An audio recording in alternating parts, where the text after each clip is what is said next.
Bonjour à tous et à toutes, je suis très heureuse de vous retrouver. Bienvenue sur ma chaîne Caroline Voyance. Merci infiniment pour vos retours sur la vidéo, la dernière vidéo d'hier. Aujourd'hui, nous allons parler de cette personne, je ne sais pas si vous l'aurez à l'endroit. Il s'agit de Gabriel Attal, qui est né le 16/03/1989. Nous allons faire un tirage quant à sa fonction en tant que Premier ministre. Mais tout d'abord, je voudrais vous parler de sa date de naissance, qui est ici. Donc le 16/03/1989, si nous le numérisons à sa mission de vie, à son chiffre unique, il s'agit du chiffre 1. Totalisé 10, donc chiffre 1. Je vais essayer de le décortiquer sans m'emmêler les pédales et de vous donner un maximum d'informations sur ce que représente sa mission de vie, qui il est, son comportement, son état d'esprit, etc., etc. Ici, vous voyez, 1989, c'est très important dans la signification de la date de naissance parce qu'il est porté par 3-9. 3-9, ce n'est pas pour rien. Et vous allez voir que la date à laquelle il a été nommé vient investir complètement sa date de naissance aussi. Donc, je ne crois pas que ce soit pour rien, car il va, en fonction des énergies, bien sûr, numérologiques, astrales, médiumniques, etc. Nous savons tous qu'il travaille avec ça. Il y a un intérêt particulier à ce qu'il ait été reconnu Premier ministre le 9-01, qui est rapporté ici à l'inverse par le 1-9. Je tente de vous faire un petit éclairage. Je vais tenter aussi de vous apporter un maximum d'informations. Pardonnez-moi d'avance si je manque de cohérence parce que je fais tout de tête. On y va. Gabriel Attal, Premier ministre. On va regarder dans son chiffre de naissance. Nous aurons le jour, le premier cri de naissance, sa découverte avec son premier jour de vie sera le 16. Pour moi, le 16 a une signification très symbolique par rapport au karma. Nous le verrons peut-être un petit peu plus précisément tout à l'heure. Alors, ce n'est pas exhaustif. On va juste regarder une configuration par rapport à la fonction uniquement, évidemment. Hein? Soyons très clairs. Donc, son premier cri, le 16, va nous donner un 7. Donc déjà, il arrive avec un aspect individuel pour moi. Le 7, vous le savez, dans sa notion du chiffre, c'est tout ce qui touche au spirituel, on y trouve des philosophes, hein, il y a un côté mystique, mais c'est aussi le 7, la réflexion. On analyse d'abord avant de rentrer en action et de progresser dans quelque chose de beaucoup plus factuel. Donc le 7, lui, c'est le sacré, mais c'est aussi le pèlerinage. Il a un travail à faire. Le 7, pour moi, c'est la colère des dieux, l'épée qui fend en deux le ciel, donc partagé entre deux états aussi également, s'il n'est pas bien configuré et que son chemin n'est pas déjà un petit peu établi. Il a beaucoup d'introspection, il a un aspect sage comme ça au premier abord, il a le besoin du sens. Le 7. Il a besoin que les choses prennent sens, se créent dans la matière. Il a un côté très seul et très marginal aussi à la base. Donc il aura toujours cette réflexion de travailler un petit peu dans son éveil, dans sa faculté, dans qui il est. Il aura besoin de conseils, mais il ne prendra quand même que son initiative après avoir réfléchi.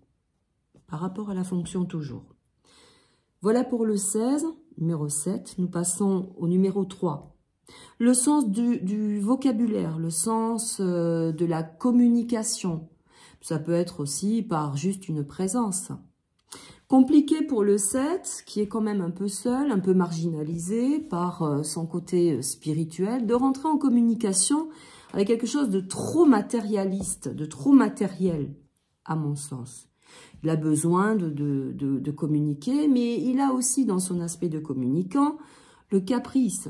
Car c'est le 3, c'est l'enfant, il arrive après le couple, hein, après le 1 et le 2. Donc c'est le petit capricieux, c'est celui à qui on va mettre la cuillère d'argent, souvent dans la bouche pour qu'il puisse avancer gentiment sans trop se poser de questions et réfléchir avec son 7. Donc le 3, il a ce côté un peu capricieux où la création est nécessaire, la réalisation également, l'expression, il faut qu'il soit là, il faut qu'il soit entendu, aimé. C'est aussi la sacralisation de beaucoup d'événements antérieurs.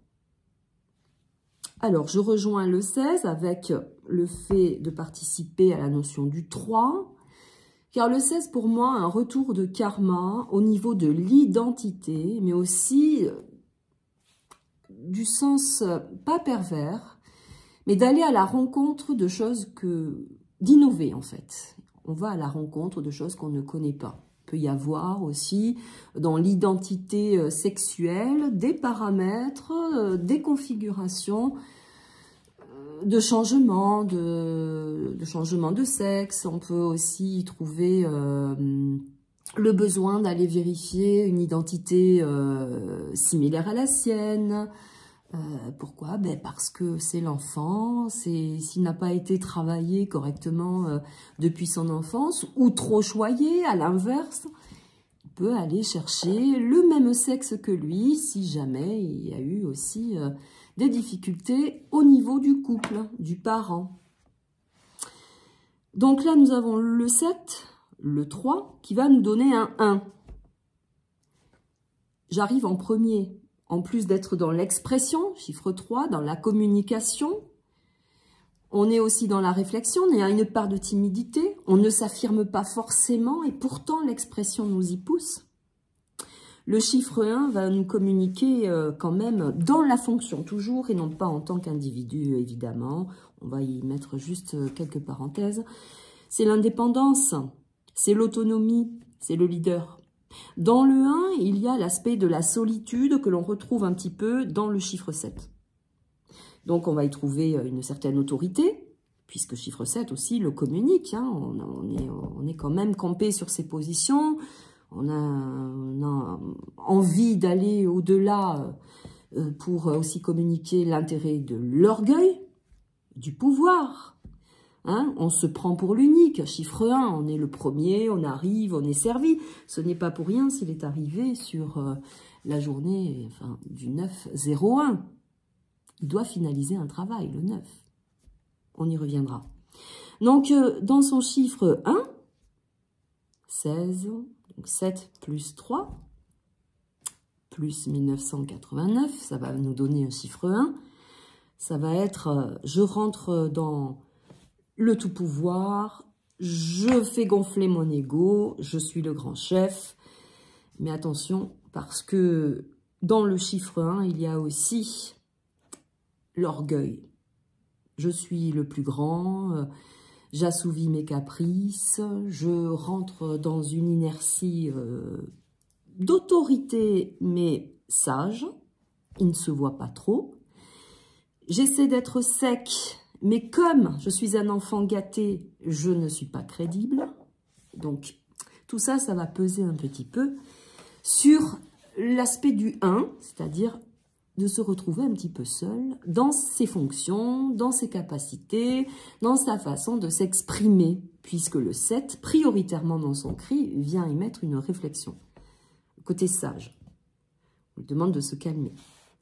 Donc, il y a un petit peu ça. Alors, ce qui est intéressant, également, c'est que le 9, ici, en plus, il l'a 3 fois, 8 et 1, 9, 9, 9, 3 fois 9. Donc, ça nous donne un 9. Le 9, c'est quoi? C'est tout simplement l'aboutissement, le besoin d'être reconnu. On arrive au bout d'un parcours pour progresser sur autre chose. Pas pour rien, je le répète, qu'il est arrivé le 9-1. Il est là pour travailler un travail, mais pour communiquer aussi autre chose. Et je vais vous dire quoi.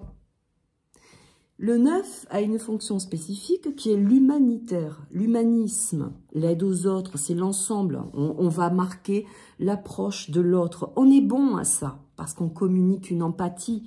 Le 9, il est comme ça, il a un côté très soigné, très soigneux. Je suis aux petits soins, ne t'inquiète pas, je suis là. Il a besoin aussi de notoriété, d'être reconnu par ses proches, par ses pairs. Il a besoin de reconnaissance, le 9.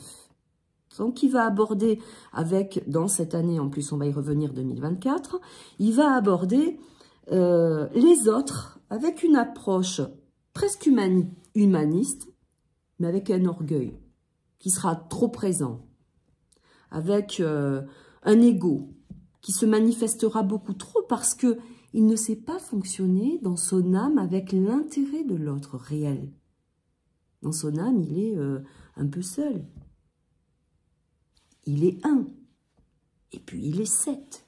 Problème de communication, d'entente. Chiffre 3, c'est la communication, c'est l'expression. Il ne sera pas entendu, compris. Ça ne sera pas dans les exigences que souhaiterait le 9 pour la population, d'être ensemble dans l'humanitaire. Donc, il aura besoin de montrer, de se noyer dans des bains de foule, de montrer qu'il est là, qu'il est dans l'aide, qu'il va mettre en place des situations qui pourraient aider les gens. Mais malheureusement pour moi, en tout cas dans sa fonction, ce sera pour amener d'une façon unilatérale, c'est le 9 par groupe, d'une façon unilatérale, à une autorité, à une emprise, à un pouvoir. Parce que l'orgueil manifeste plus, l'ego manifeste plus que d'être proche dans l'ensemble. Alors, je me suis fait quand même une petite note ici. Je vais la prendre, pardonnez-moi. Alors oui, c'est juste une petite phrase pour ne pas l'oublier. Le 9 pourrait y revenir dessus. En plus, il l'a trois fois, dans son année. Le 9, c'est l'aboutissement. Donc, c'est la fin d'une activité, c'est la fin d'une situation. Mais on est là pour un temps donné. Quelque chose de nouveau, de neuf. Donc, il aura un temps donné pour intégrer une fonction. Combien de temps? Je ne sais pas. Mais en tout cas, il y aura une finalité à sa fonction. Il ne restera pas, si vous voulez, au sein de ce pouvoir. Parce que contre-pouvoir, pas du tout productif. Toujours pareil pour subvenir aux besoins et aux intérêts des mêmes. On le sait. N'oublions pas, le 16, pour moi, il a un retour karmique. On va te rattraper par un intérêt antérieur. Une situation antérieure. Des choses du passé vont remonter, comme beaucoup, comme tous. Le 16 est très mauvais pour ça. Généralement, il s'agit d'une histoire qui est liée à l'identité sexuelle. Je vous le donne comme ça. Ça ne tient qu'à moi, évidemment. Ce ne sont que mes analyses propres. Hein. Je ne vais pas rentrer dans une étude profonde pour regarder tous les détails. Je vous donne le principal. Donc, ce jeune homme va aussi générer, de par le 9, mais aussi c'est ce qu'il engendre ici par le 7, et le manque de compréhension, parce que son expression n'est pas adaptée, ne sera pas adaptée, puisque c'est un 1, c'est un enfant gâté. Tout lui est donné, tout lui est dû, pas grand effort, etc. Donc son expression, sa communication ne sera pas du tout adaptée au commun des mortels. Donc il sera isolé, il va se retrouver un petit peu seul. Ce qui est intéressant, c'est que 2024, nous l'avions vu un petit peu avant, chiffre 8, correspond à l'univers, ça touche à tout, on est capable de tout, on va montrer qu'on est le meilleur en tout. Le problème étant, c'est que 8 et 1, ça fait 9. Ça ne va pas durer non plus. Tout a une fin. Donc, je pense que 2024 va lui ouvrir pas mal de portes, certes, mais va lui enfermer et lui claquer aussi beaucoup de portes au nez, car pas du tout cohérent, pas du tout dans la fonction qu'attend la population, la France du moins. Donc, pour moi, il va rester sur un temps donné. Finir un travail qui est déjà engagé, mais d'une façon beaucoup plus sournoise, moins frontale, puisque 9, population, l'ensemble, le peuple, vous l'aurez compris, mais avec une directive beaucoup trop égoïque, qui sera malvenue, évidemment, par rapport à ce que vit la plupart de la population. Voilà, en gros, vraiment, l'ensemble de du caractère de sa date de naissance. Je vous laisse aussi méditer sur ça. Pourquoi pas faire de votre côté une petite étude, hein, pourquoi pas pour ceux qui sont en numérologie. J'en vois passer sur ma chaîne. Alors bien sûr, je le répète, ce n'est pas la grande étude numérologique. Je vous donne juste des paramètres pour avoir aussi juste un support, mais également une vision de la personne en fonction de ses numéros, etc., etc. À côté de ça, ça reste un enfant. Je voudrais le dire parce que il est marqué par ça. Il a envie d'être seul, unique. Il a envie d'être dorloté, choyé, reconnu. Donc, il restera toujours un enfant, même dans sa fonction, malgré l'aspect guindé de son costume et de sa tenue. À mon sens aussi également, je pense que c'est quelqu'un qui peut avoir de gros soucis gastriques. Je le dis comme ça parce que c'est ce que je ressens. Et puis, avec le 9, l'empathie, parce qu'il a quand même cette empathie. Il voudrait montrer qu'il est dans sa joie, dans ses attitudes, tout ça, mais il ne serait pas pris au sérieux. Il ne serait pas pris au sérieux. Et donc, ça va créer chez lui un mouvement comme ça, au niveau du ventre, de l'estomac, quelques nausées. Il va blêmir, il risque de gonfler de la tête, du ventre et d'avoir des envies de vomir en plein sénat. C'est possible aussi. Voilà, allez, je vous laisse avec ces petits chiffres-là. On fait un petit tirage pour connaître un petit peu l'aventure ministérielle de notre petit Gabi. Hein?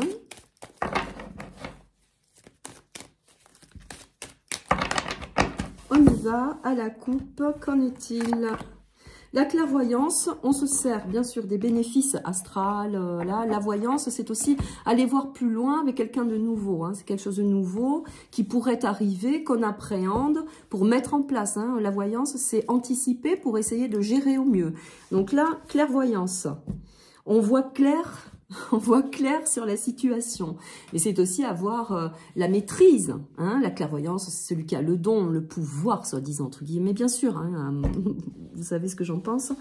Donc, on s'accorde d'avoir la main mise sur le monde. Ça y est, on est au ministère, tout est possible. Vous comprenez ce que je veux dire? C'est dans ce sens. Allez, encore deux petites cartes. Boomerang, hein. Qu'est-ce qu'on a dit tout à l'heure? Oh là là. Avec le 16...